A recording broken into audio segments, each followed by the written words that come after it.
ఎస్సీలకు మతం మారినందుకు, క్రైస్తవ్యంలోకి వెళ్ళినందుకు రిజర్వేషన్ రద్దు అని సుప్రీంకోర్టు తీర్పునిస్తే మనం ఎందుకు స్పందించాలంటే మరి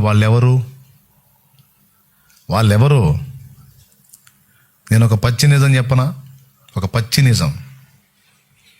ఈరోజు నేను రక్షింపబడ్డానంటే, నాకు సువార్త అందిందంటే ఎవరి నుంచి అందిందో తెలుసా? ఎవరి నుంచి అందిందో తెలుసా? ఆ బిడ్డల నుంచే అందింది. నాకు బాప్తిస్మం ఇచ్చినోడు అతనే, నాకు భక్తి నేర్పినోడు అతనే, నాకు ఉపదేశం నేర్పినోడు అతనే, నాకు దైవిక ప్రేమను చూపినోడు అతనే. దళిత బిడ్డలు. ఈరోజు ఆంధ్రప్రదేశ్లో మాత్రమే కాకుండా భారతదేశంలో చాలా చోట్ల సువార్త వ్యాప్తి జరిగింది అంటే అందులో ప్రధాన భూమిక పోషించింది ఎస్సీలే.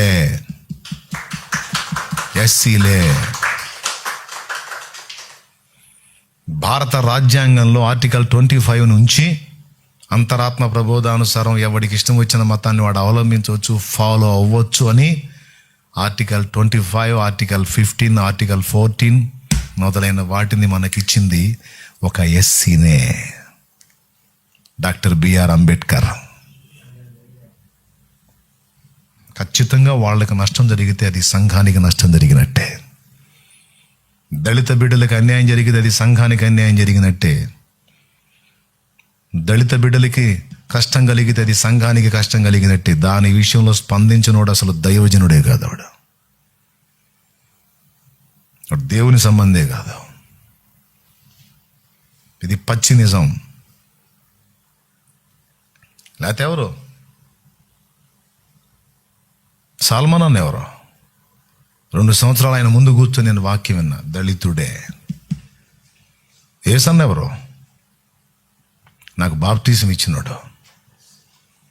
వాక్యాన్ని ఎలా విభజించాలి, ఎలా ధ్యానించాలని నాకు నేర్పినవాడు. ఇలాగ నాకు చెప్పిన భక్తులు చాలా వరకు అందులోంచి వచ్చిన వాళ్ళే.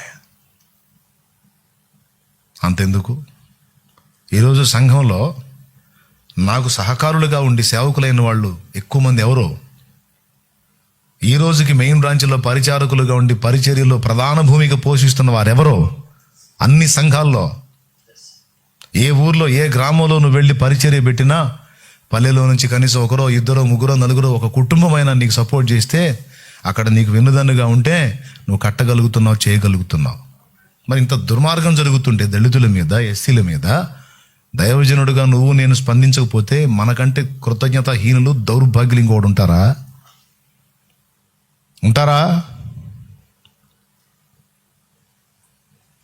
అన్యులకు తెలియదు నిన్నెలా గౌరవించాలో, అన్యులకు తెలియదు నీకెలా రెస్పెక్ట్ ఇవ్వాలో. కానీ దేవుని బిడ్డలుగా భారతదేశంలో, ఆంధ్రప్రదేశ్లోనే కాదు భారతదేశంలో చాలా ప్రాంతాల్లో దళిత బిడ్డలే దేవుని బిడ్డలు అయ్యారు. వాళ్ళకు తెలుసు దైవజనుడు అంటే. నేను దైవజనుడిని అనుకుంటా నువ్వు పోతే రాయా కూర్చో దైవజనుడు అని కూర్చోబెట్టి నీకంత నీళ్ళు ఇచ్చి, టీ ఇచ్చి, ఒక దైవజనుడుగా నిన్ను రెస్పెక్ట్ చేసి, నిన్ను గౌరవించి, సన్మానించి, దేవుని బట్టి నీకు ప్రేమ చూపేది దళిత బిడ్డలే. ఇప్పుడు ఈరోజు వాళ్ళ విషయంలో అంత అన్యాయం జరుగుతుంటే ఎక్కడో ఎప్పుడో 1950లో అప్పటి రాష్ట్రపతి గారు జారీ చేసిన ఒక ఆర్డినెన్స్ ఏమండి, దాని గురించి ఏం రాసింది ఆర్టికల్లో, రాజ్యాంగంలో ఏం రాసిందో తెలుసా? రాష్ట్రపతి నుంచి ఒక ఆర్డినెన్స్ జారీ అయిన తరువాత పార్లమెంటు ప్రారంభం అయిన దగ్గర నుండి ఒక 6 వారాల పాటు మాత్రమే దాని విలువ ఉంటుంది. పార్లమెంటు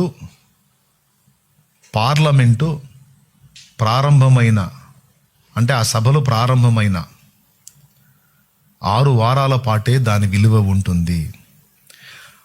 ఆ ఆర్డినెన్స్ కానీ, ఆర్డర్ కానీ, రాష్ట్రపతి జారీ చేసిన ఆర్డినెన్స్ కానీ, ఆర్డర్ కానీ స్థిరపడాలంటే మళ్ళా పార్లమెంట్లో చర్చ జరిగి అక్కడ దాన్ని స్థిరపరిస్తే, ఎగువ దిగువ సభల ఆమోదం తెలిపితే అప్పుడు అది ఫిక్స్, చట్టబద్ధమైంది. అది అలా దాని గురించి ఎలాంటి చర్చ జరగకుండా, దాని విషయంలో ఏ విధమైనటువంటి తీర్మానం జరగకుండా ఒక రాష్ట్రపతి ఆర్డినెన్స్ కానీ ఆర్డర్ కానీ ఉంటే 6 వారాల తరువాత దాని బలాన్ని అది కోల్పోతుంది, అది దాని విలువను కోల్పోతుంది. ఇది రాజ్యాంగంలో ఆర్టికల్లో ఉన్న విషయం, మీరు గమనించాలి.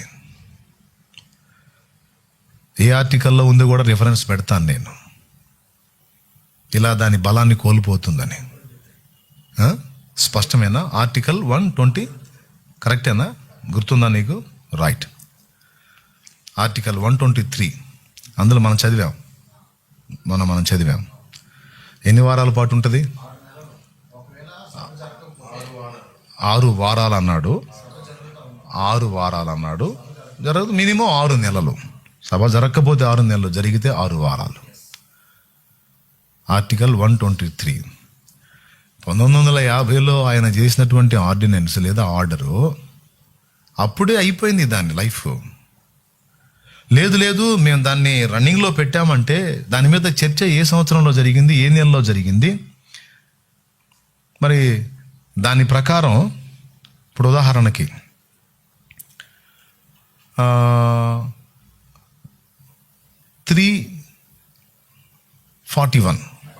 341 ఆర్టికల్లో ఈ షెడ్యూల్ వర్ణాల విషయంలో మార్పులు చేర్పులు జరగవచ్చు అని రాశారు కదా.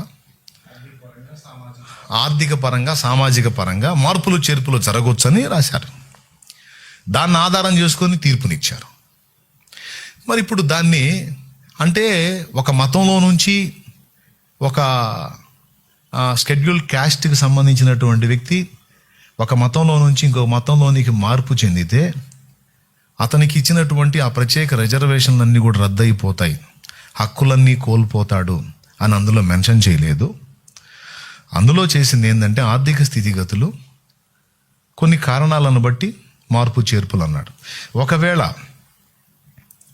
మతం మారాడు కాబట్టి అతనికి ఉన్న హక్కులు కోల్పోతాడు అనేదే 341 చెబుతుంది అని నిర్ధారిస్తే అప్పుడు ఆర్టికల్ 25, ఆర్టికల్ 15, ఆర్టికల్ 14 ఈ మూడిటికి సదరు సుప్రీంకోర్టు ఏం సమాధానం చెప్పింది? అప్పుడు రాజ్యాంగంలోంచి వీటిని సవరణ చేయాలి, లేదా ఈ మూడింటిని ఆధారం చేసుకొని ఆర్టికల్ 341 అన్న సవరణ చేయాలి. ఈ రెండు జరగకుండా సుప్రీంకోర్టు జడ్జిమెంట్ ఎలా ఇస్తుంది? గౌరవ సుప్రీంకోర్టు సర్వోన్నత న్యాయస్థానం ఆర్టికల్ 15లో కూడా జాతి మత వర్ణ జాతి మత కుల లింగ భేదాలు చూపకూడదు, వివక్షత చూపకూడదు, మత వివక్షత చూపకూడదు. ఆర్టికల్ 16 and 15 కూడా చూడు, 15 ఉంటుంది. 16 క్లియర్గా చెప్పింది మతపరమైన వివక్షత చూపకూడదు అని. ఇంత క్లియర్గా ఇన్ని ఆర్టికల్స్ ఉంటే మరి వీటికేం సమన్యాయం చేశారు, వీటికేం చెప్తారు? ఇవన్నీ ఉన్నాయి కదా.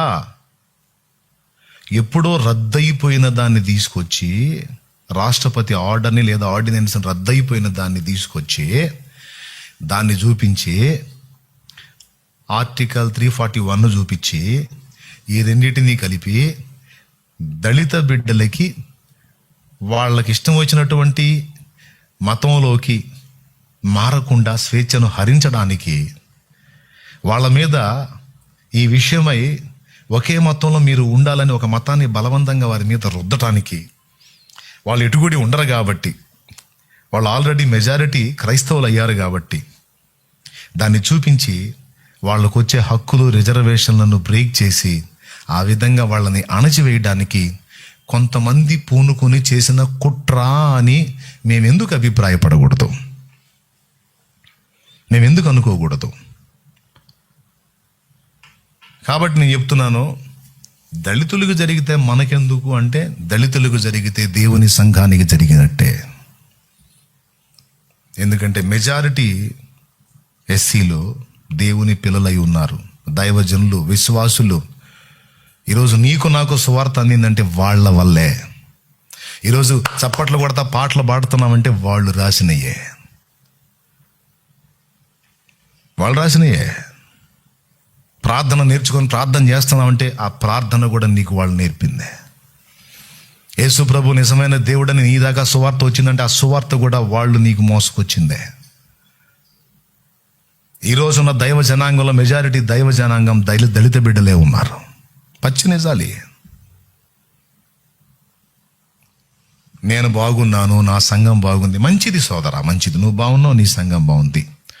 మరి సార్వత్రిక సంఘం, దేశవ్యాప్తంగా ఉన్న సంఘం, అందులో మెజారిటీ భూమిక పోషించినటువంటి దళిత బిడ్డలు,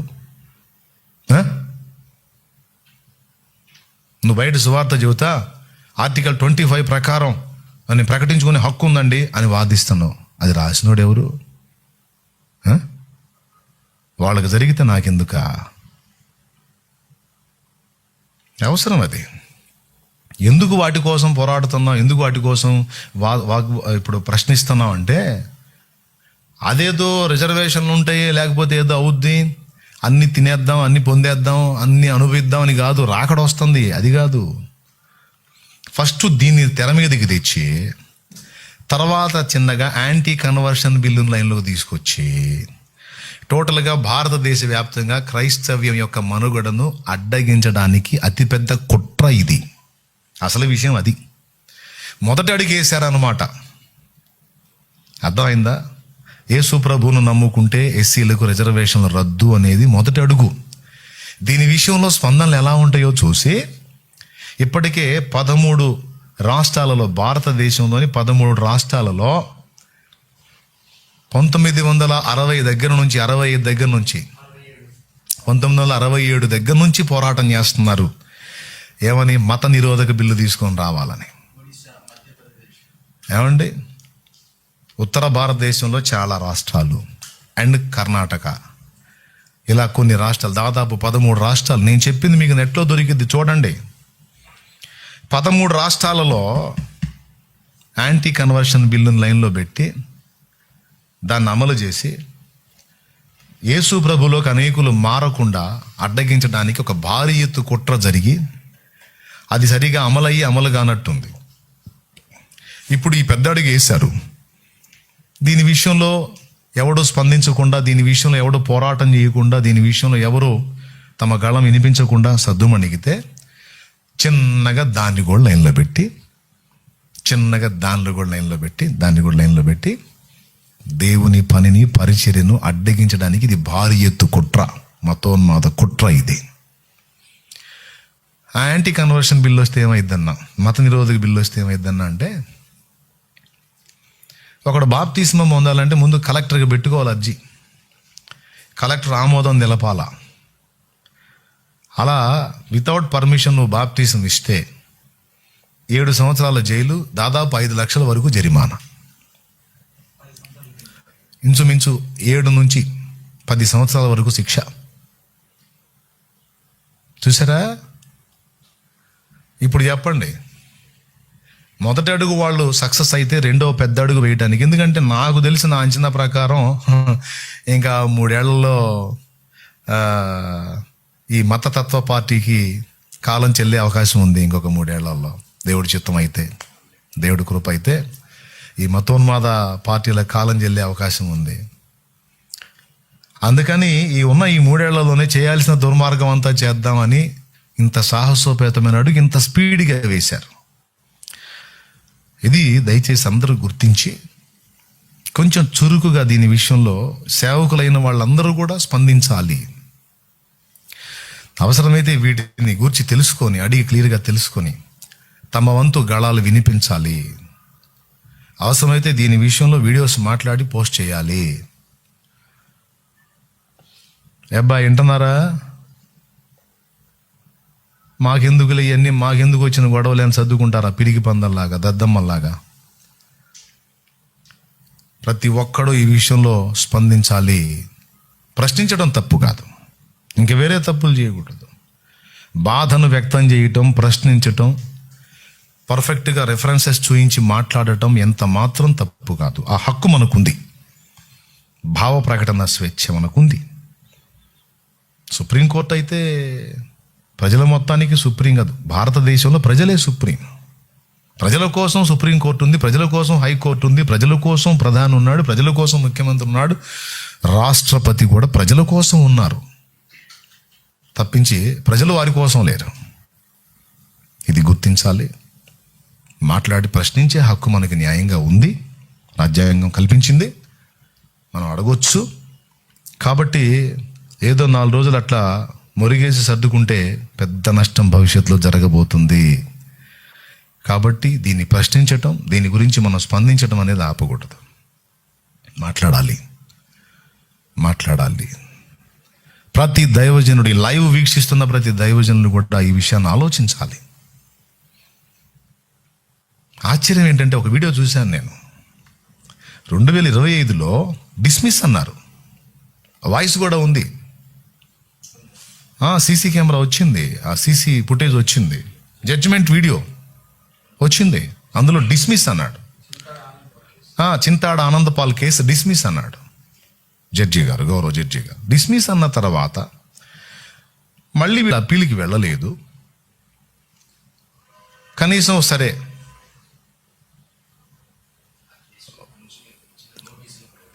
కేసు బెంచ్ మీదకి వచ్చినప్పుడు న్యాయవాది ఎవరైతే వీళ్ళ తరపున చింతాడ ఆనంద్ పాల్ తరపున వాదించారో అతనికి, చింతాడ ఆనంద్ పాల్కి నోటీసులు వెళ్ళాలి. ఇదిగో నీ విషయం మళ్ళీ తెర మీదకి వచ్చిందిరా బాబు, మేము జడ్జిమెంట్ ఇవ్వబోతున్నాం రానాయన. మళ్ళీ క్రిమినల్ కేసు అప్పీల్ వచ్చింది 2026లో. అప్పీల్ చేయలే వీళ్ళు, ఆయన వచ్చింది. క్లియర్గా అర్థమవుతుంది ఇదేదో ఇంటెన్షన్తో చేశారు, దీని వెనక ఎవరి హస్తమో ఉంది.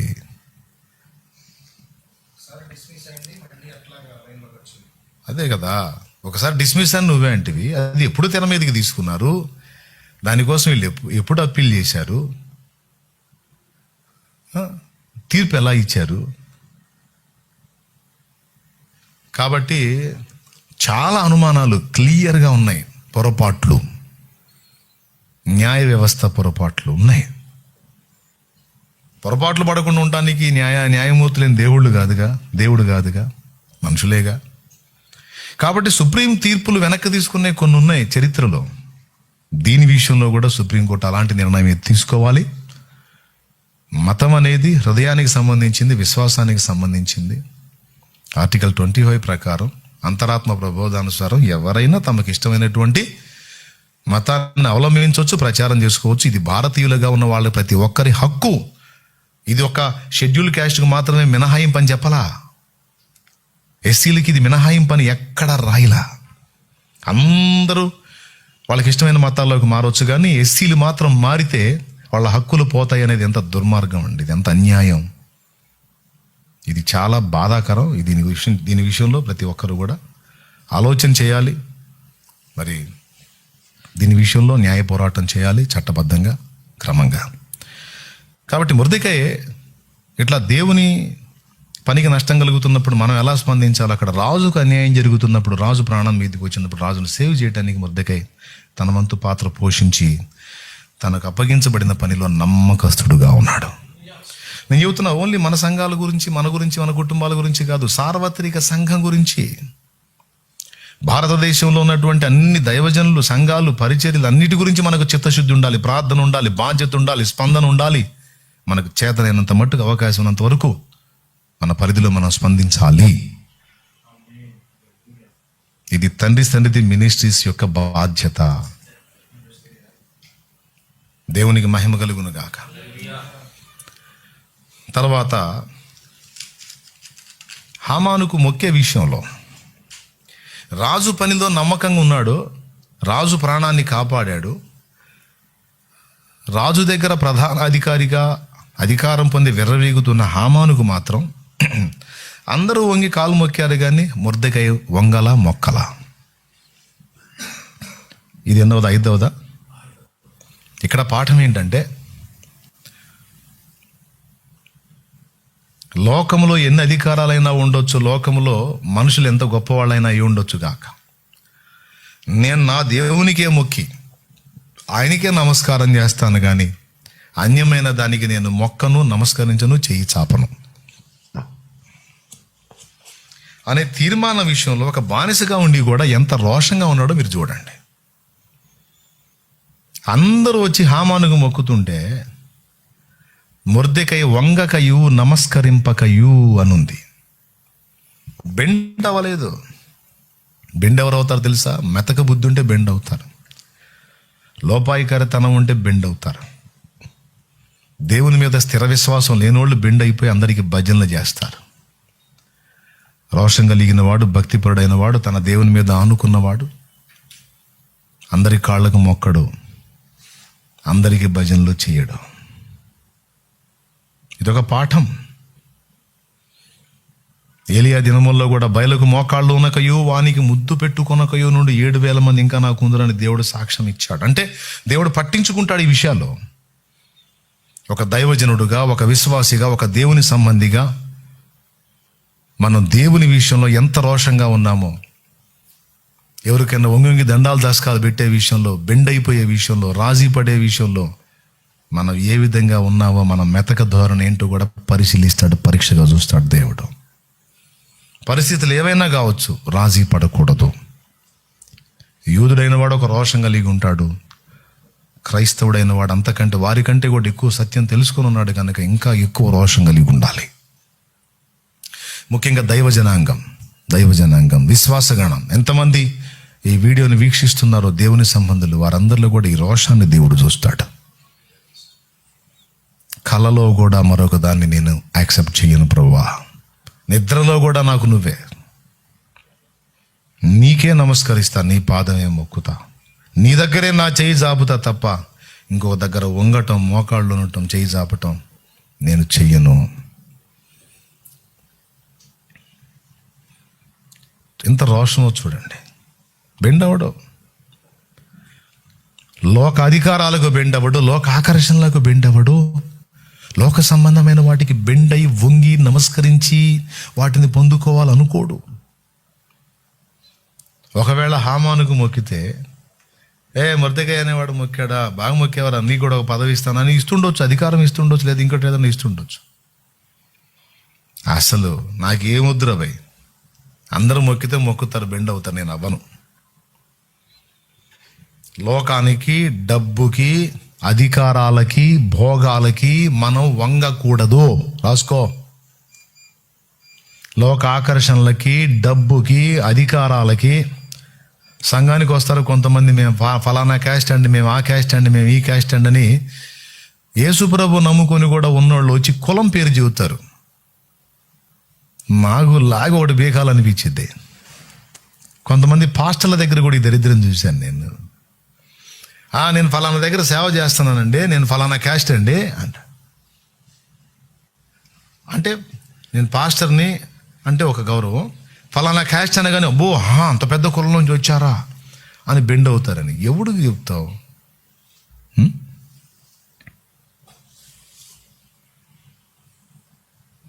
బెండ్ అయిపోవాలా నీకు? కానీ కొంతమంది బెండ్ అవుతారు. కులం పేరు చెబితే, అధికారం చెబితే, డబ్బు చూపిస్తే. యథార్థంగా చెప్తున్న దైవజనుడు అనేవాడు వీటన్నిటికీ అతీతంగా ఉండాలి. ఇక్కడ మాదిరి ఒక దైవజనుడు, ఒక కాపరి, ఒక సేవకుడు ఉండవలసిన వాడు కలిగి ఉండాల్సిన రోషానికి మొర్దెకై ఒక మాదిరిగా ఉన్నాడు. ఓకే, దేవునికి మహిమ. 5వది ఆరైనయా రైట్,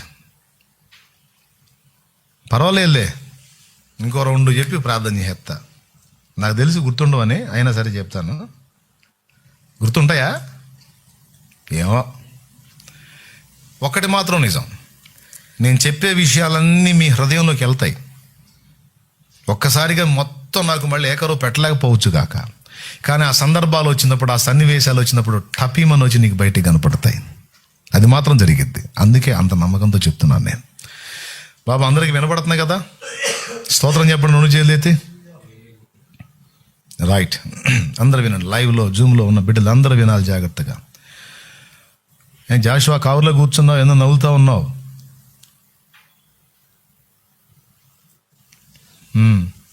వింటున్నావు? చెప్పే జాగ్రత్తగా విను విను. సరే సరే, ఎక్కడికో జాగాం. తల వంచని రోషం దైవజనుడికి ఉండాలి. ఫలానోళ్ళు ఇట్లా డబ్బులు ఇస్తామని 4 నోట్లు అట్ట ఊపంగానే అయ్యా అయ్యా తమరదయ్యా, అయ్యా తమరే మరి అయ్యా 4 నోట్లు అట్ట చూపించగానే బెండ్ అయిపోయి జొల్లు గార్చుకుంటా వాళ్ళకి దాసోహం చేసే దరిద్ర స్థితికి ఎన్నడూ దైవజనుడు దిగజారకూడదు. డబ్బుకి కానీ, కులానికి కానీ, అధికారాలకు కానీ, హోదాలకు కానీ బెండ్ అయితే వాడు వంగిపోయినాడు అక్కడే కూర్చుంటాడు. వంగని వాడు, వాటికి మ్రొక్కని వాడు మాత్రమే దేవుని చేతిలో నిలబడతాడు, జయ జీవితాన్ని సాధిస్తాడు.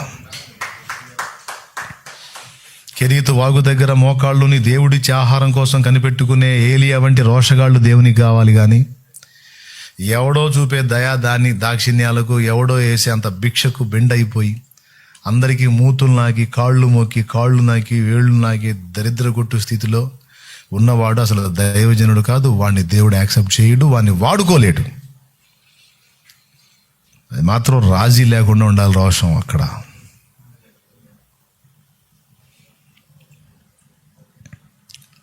లాస్ట్ మాట, 6 విషయాలు చెప్పాను.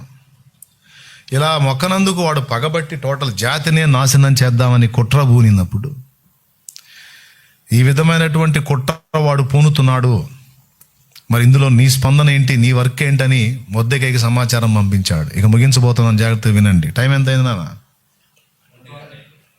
ఇక ముగిస్తున్నా.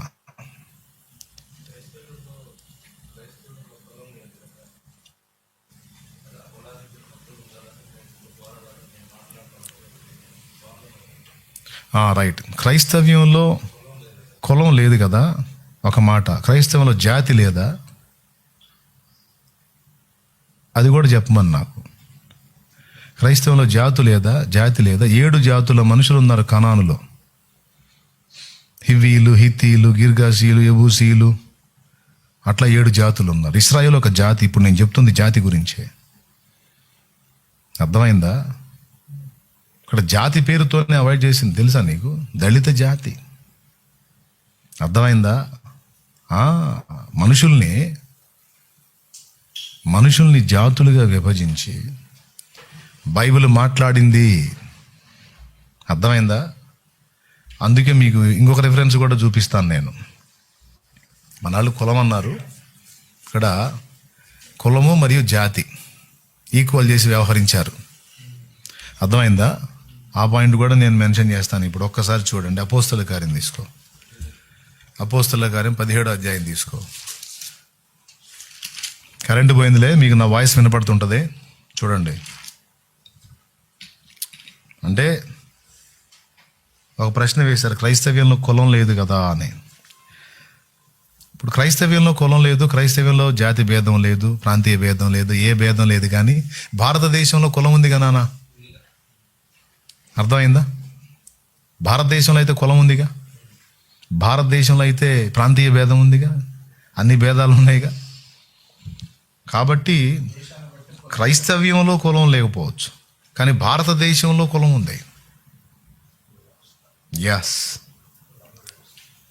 జాతి భేదం ఉంది.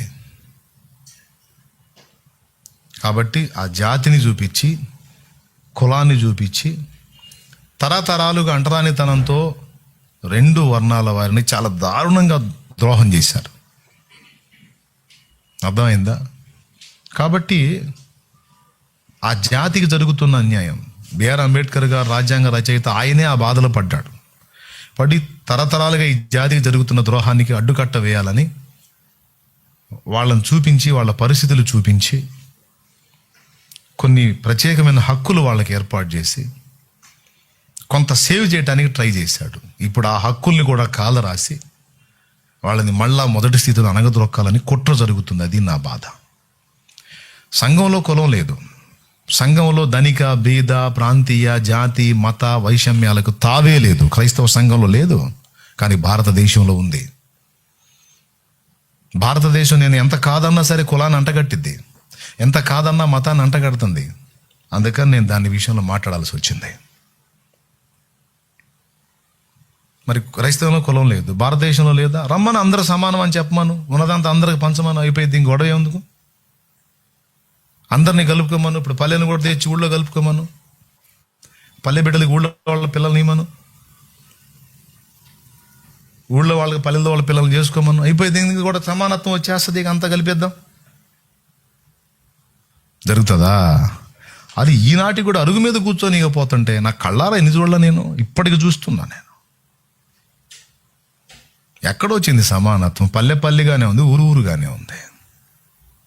కాబట్టి బైబిల్లో క్రీస్తు యేసునందు యూదుడనియు, గ్రీసు దేశస్థుడనియు, సిధీనుడనియు, స్త్రీ అనియు, పురుషుడనియు బైబిల్లో యాక్సెప్ట్ చేయాల. క్రీస్తు యేసునందు మీరందరూ ఒక్కటే, ఈక్వల్ అన్నాడు.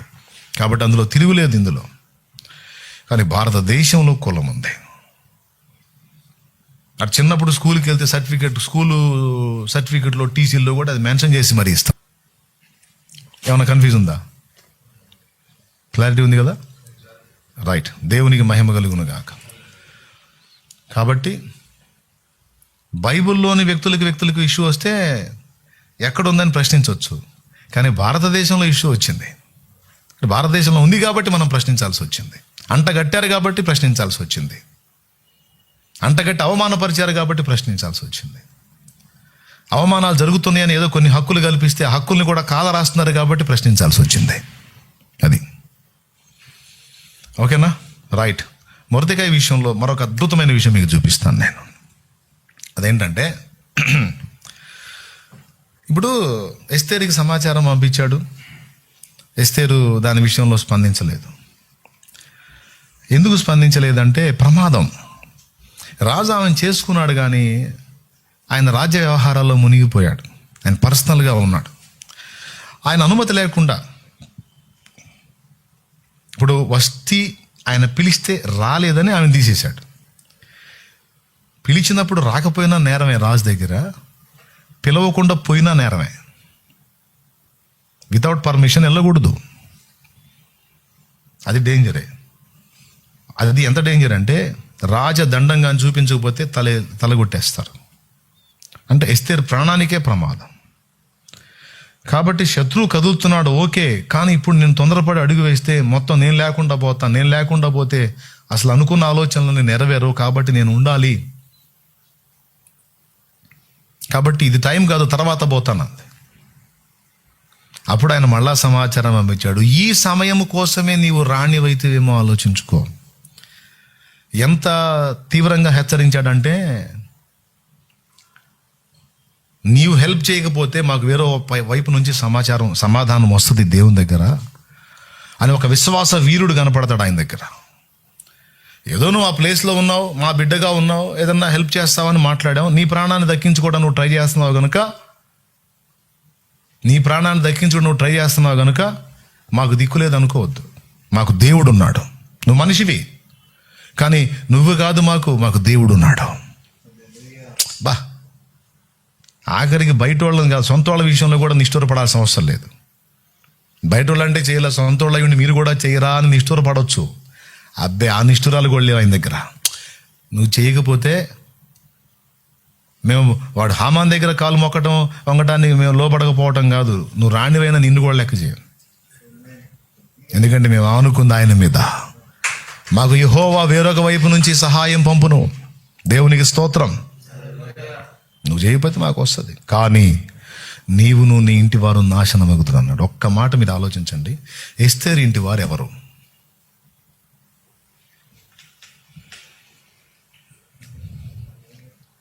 ఎస్తేరు ఇంటి వారు ఎవరు?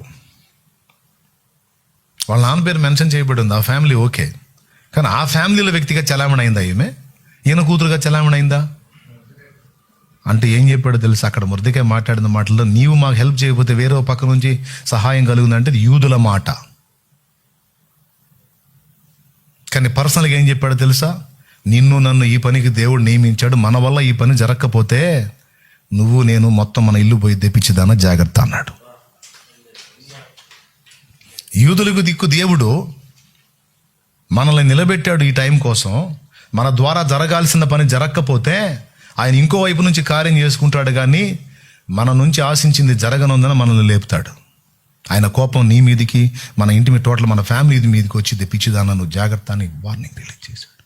నీవు నువ్వు నీ ఇంటివారు నాశనమగుదురు అన్నాడు. ఎవరు ఇంటివారు? ఆ ఇంటివారు ఎవరు? ఎవరి బిడ్డగా పెరిగింది? ఎవరింట్లోంచి వెళ్ళింది అక్కడికి?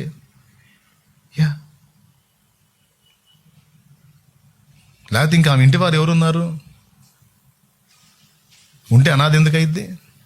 ఉంటే ఈయన పెంచాల్సిన అవసరం ఏముంది? శుభ్రంగా అక్కడే పెరిగేదిగా. చూడండి ఆ మాటలు, ఆ మాట ఎక్కడుంది చూడండి ఒకసారి. 4:12 చదువు నాన్న.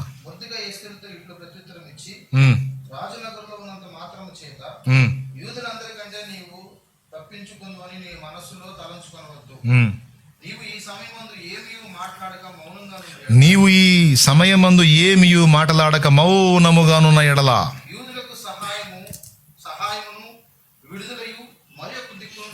దైవ జనాంగమా, మనం స్పందించాల్సిన టైంలో మనం స్పందించకపోతే, దేవుడు మనకు అప్పగించిన టైంలో మనం రియాక్ట్ అవ్వకపోతే, యూదులకు వేరే వైపు నుంచి సమాధానం వచ్చిద్ది, సహాయం వచ్చి. చదువు.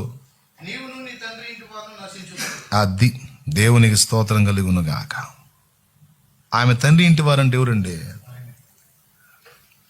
సొంత బాబాయేగా ఆయన తండ్రి అంటే. తండ్రి ఇంటి వాళ్ళు అంటే ఈయన కూడా వస్తాడుగా, మనం పోతామని చెబుతున్నాడు. యూదుల విషయంలో ఇప్పుడు నీవు స్పందించాల్సిన సమయం వచ్చింది. అలాగే మన సహోదరుల విషయంలో అన్యాయం జరగటానికి మొదలు పెట్టారు దళితుల మీద, వాళ్ళ విషయంలో మనం స్పందించాలి. లేకపోతే వాళ్ళకి సహాయం లేదని కాదు, దేవుడు తప్పకుండా ఏదో ఒక అద్భుతం చేసి ఏదో వైపు నుంచి హెల్ప్ చేస్తాడు, కానీ దీని విషయంలో స్పందించిన వాళ్ళని మాత్రం లెక్క అడుగుతాడు దేవుడు. దేవునికి మహిమ కలుగునుగా. దేవునికి మహిమ. అర్థమైందా? ఏదో పక్క నుంచి దేవుడు కార్యం చేస్తాడు, కానీ నువ్వు నేను మొత్తం జాగ్రత్త అన్నాడు. ఓకే, ఇక్కడ తిరుగులేని వార్నింగ్ ఇస్తున్నాడు. ఇక్కడ విశ్వాస వీరుడుగా కనపడుతున్నాడు మొర్దెకాయ్. దేవుడు ఉన్నాడు, ఆయన చేస్తాడు ఏదో ఒక అద్భుతం. దిక్కు లేనోళ్ళు అనుకున్నాయింది, గతి లేనోళ్ళు అనుకున్నాయింది, కానీ ఈ సమయం కోసం నువ్వు రానివయ్యావు. జాగ్రత్త, ఇది టైం. నువ్వు నోరు తెరవాల్సిన టైం. నువ్వు మాట్లాడకపోతే నీవు ఈ సమయం ముందు ఏమి మాట్లాడక మౌనంగా ఉన్న ఎడల అయిపోయిద్దా యూదులకి? లేదు, దేవుడు వేరే వైపు నుంచి సహాయం చేస్తాడు, కానీ మాటలాడక మౌనులైన వాళ్ళందరూ దెబ్బతింటారు. వాళ్ళందరి మీదకి దేవుని కోపం వచ్చింది. మాటలాడక మౌనమైన వాళ్ళందరి మీదకి దేవుని కోపం వచ్చింది. డేంజర్ అది. అన్ని సంఘాలు స్పందించాలి, అన్ని డినామినేషన్లు స్పందించాలి ఈ విషయంలో. ఎందుకంటే అన్ని సంఘాలలో దళిత బిడ్డలు ఉన్నారు, అన్ని సంఘాల్లో ఎస్సీలు ఉన్నారు. పాపం సహవాసంలోకి వచ్చినంత, మందిరంలో ఉన్నంత వరకు వాళ్ళకి సమాన గౌరవం, సమాన విలువలు, కానీ మళ్ళీ పల్లెలోకి వెళ్ళిపోతే ఊరి నుంచి మళ్ళీ అవమానాలు, తిరస్కారాలు అన్నీ. కాబట్టి మన బిడ్డల్ని ప్రొటెక్ట్ చేసే హక్కులు అవి కనుక ఆ హక్కుల కోసం మనం కూడా పోరాడాలి. ఎందుకంటే దళిత బిడ్డలు క్రైస్తవులు అయ్యారు, చర్చిలో సమానత్వం, సంఘంలో సమానత్వం ఓకే, కానీ సంఘంలోనే ఉండలేదు కదా, మళ్ళీ పోయి ఆ సమాజాల్లో బతకాల్సి వస్తుంది కదా, అక్కడే పని చేయాల్సి వస్తుంది కదా. మరి అక్కడ అవమానాల పరంపర సాగుతున్నప్పుడు మన తోటి సాటి బిడ్డ అవమానపరచబడుతుంటే మనల్ని అనలేదులే అని మనం మౌనంగా ఉందామా? ఇదేనా దేవుని ప్రేమ? ప్రభు బల్లో చేసినప్పుడు మనతో పాటు రక్త సంబంధికులు అయ్యారు కదా, మనమంతా ఇప్పుడు ఒక రక్తానికి చెందిన వాళ్ళమే కదా. నా దేవుని పిల్లలు దళితులైతే నేను దళితుడినే, నా దేవుని పిల్లలు యూదులైతే నేను యూదుడినే. నా హృదయంలో నా తీర్మానం అదే.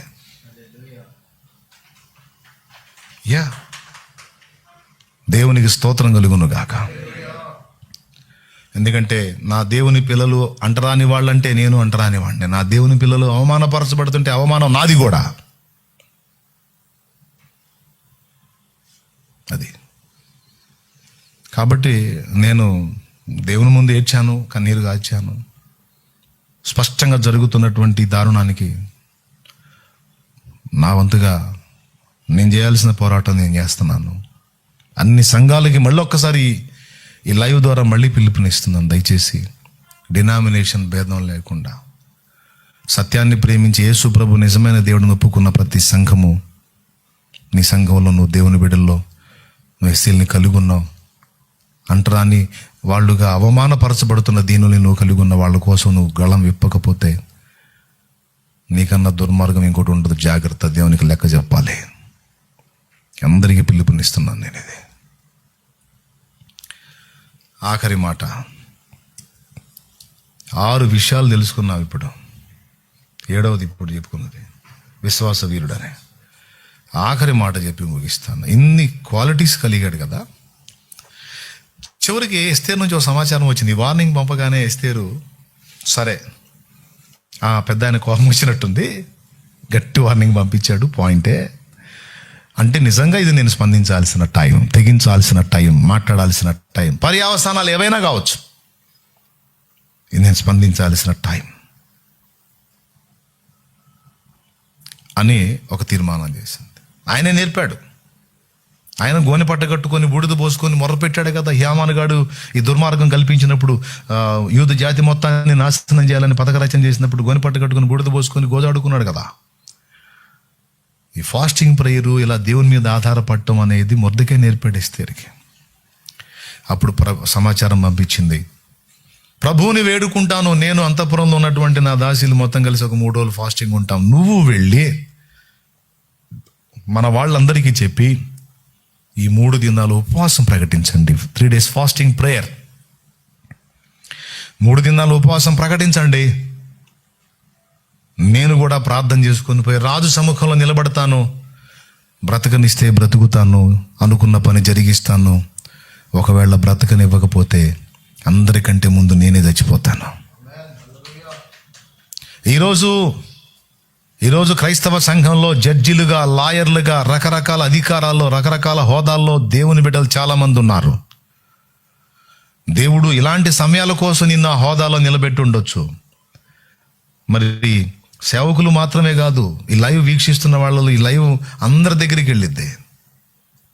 ఇంటర్నెట్లో ఉంటుంది, ఇది యూట్యూబ్లో ఉంటుంది. దేవుని బిడ్డలుగా అన్ని హోదాలలో ఉన్నవాళ్ళు ఉన్నారు.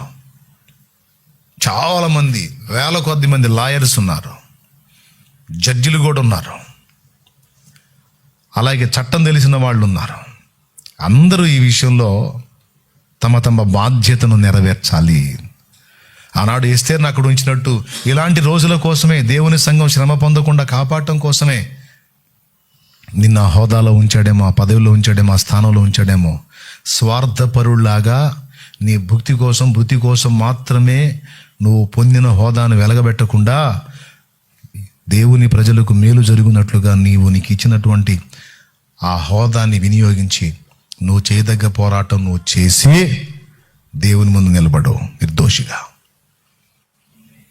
లేకపోతే రేపు భవిష్యత్తులో ఘోరమైన నష్టాలను ఎదుర్కొంటావు.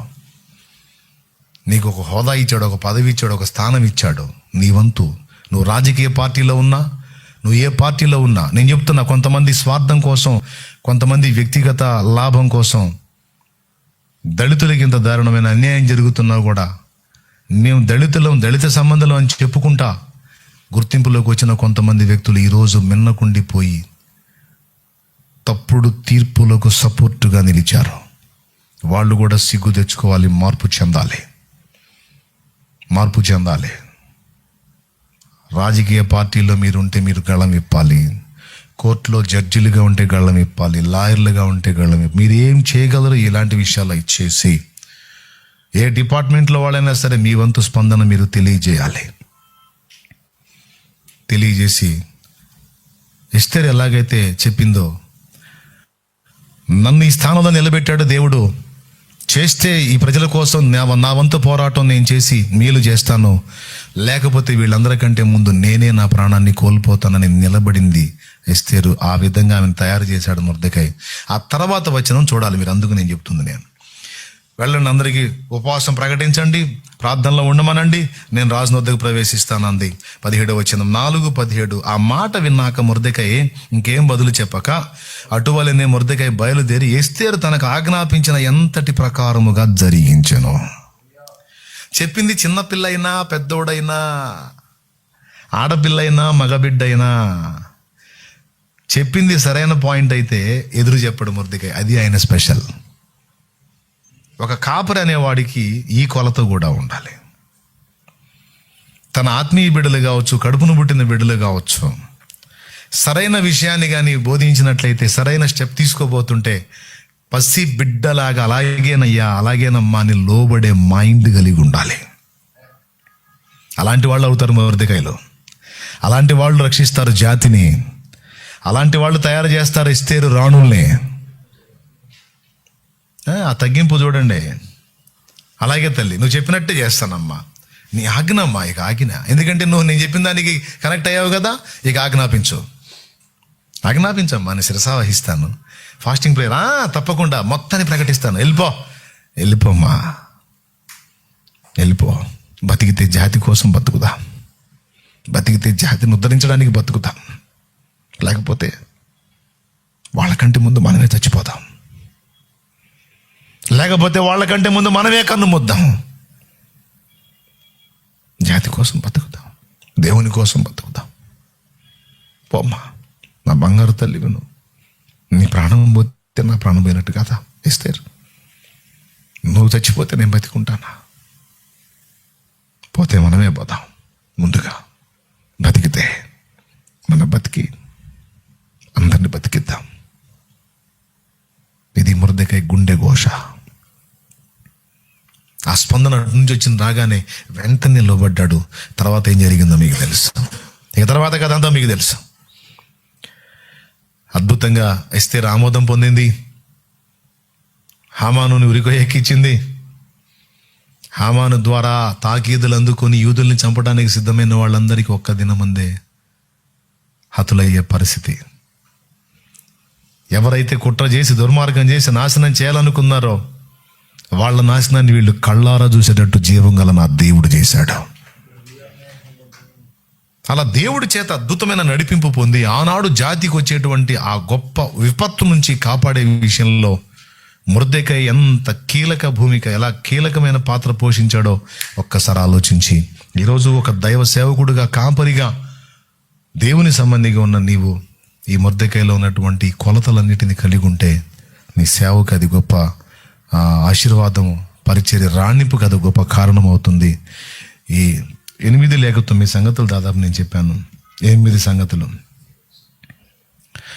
ఈ సంగతులన్నీ దయచేసి మనస్కరించి మరి మీ వంతుగా మీరు ఏ విధంగా సిద్ధపడాలో కొంచెం ఆలోచించండి. ప్రసంగం ముగించగానే అమ్మాయి అయిపోయింది ఇక బోబెట్ అని పరిగెత్తకుండా బో కోసం కొద్దిగా ఏవైతే రాసుకున్నారో కొంచెం రాసుకున్న వాటిని కొంచెం అబ్జర్వ్ చేయండి, ధ్యానించండి, పరిశీలించండి.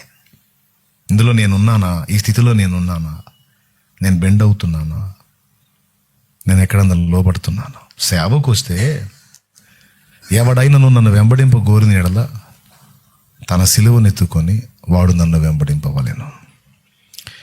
తన ప్రాణంతో సహా ద్వేషింపుకుంటే వాడు నాకు పాత్రుడు కాదని యేసయ్య చెబితే ఎవరి కోసం ఆలోచిద్దాం? ఎవరి కోసం మనం తప్పిద్దాం? ప్రాణాన్ని కూడా లక్ష్య పెట్టొద్దని దేవుడు మాట్లాడితే రకరకాల సమస్యలను పెట్టుకొని దిగజారిపోతున్న దైవజనులు ఏమనాలి? ఇట్లాంటి వాళ్ళు ఎందుకు వచ్చారు సేవకి?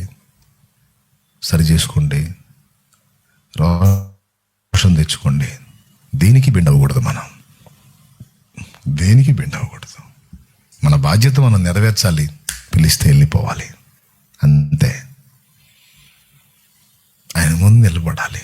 బడా నమ్మకమైన దాసుడు దారాన్ని దగ్గరకు తీసుకొని జస్ట్ ఒక్కసారి అట్ట దగ్గర తీసుకుంటే చాలా ఆ బంగారు నోటితో నమ్మకంగా చేసేవారా, నేను నీకు ఇచ్చిన పని కష్టపడ్డావు బిడ్డ దారా అనిపించుకుంటే ఈ జన్మకు అంతే జాలిగా. కాబట్టి ఈ విషయాలు దృష్టిలో పెట్టుకోండి. సేవ అనేది ఏదో పూల మీద నడకని పొరపాటును కూడా అనుకోవద్దు. సేవ అంటేనే చావని ఫిక్స్ అయ్యి వచ్చావు కదా, అన్నిటికీ చనిపోవాలని ఫిక్స్ అయ్యి వచ్చి ఆహానికి చావాలి, స్వార్థానికి చావాలి, భోగాలకు చావాలి, సమాజంలో విలువలకు చావాలి, అన్నిటికీ సిద్ధమై సేవకు వచ్చావు. మళ్ళీ ఎందుకు అటు ఇటు కాకుండా మళ్ళీ సగం సగం పరిశీలించుకొని సరి చేసుకొని దేవుని వైపు మళ్ళుకుందాం. దేవా, మొర్దెకయ్యలాగా నన్ను కూడా ఆ విధంగా ఆయత్తపరిచితంటే అంటూ ప్రార్థన ఉందాం. రండి, మోకాళ్ళ మీదకి రండి.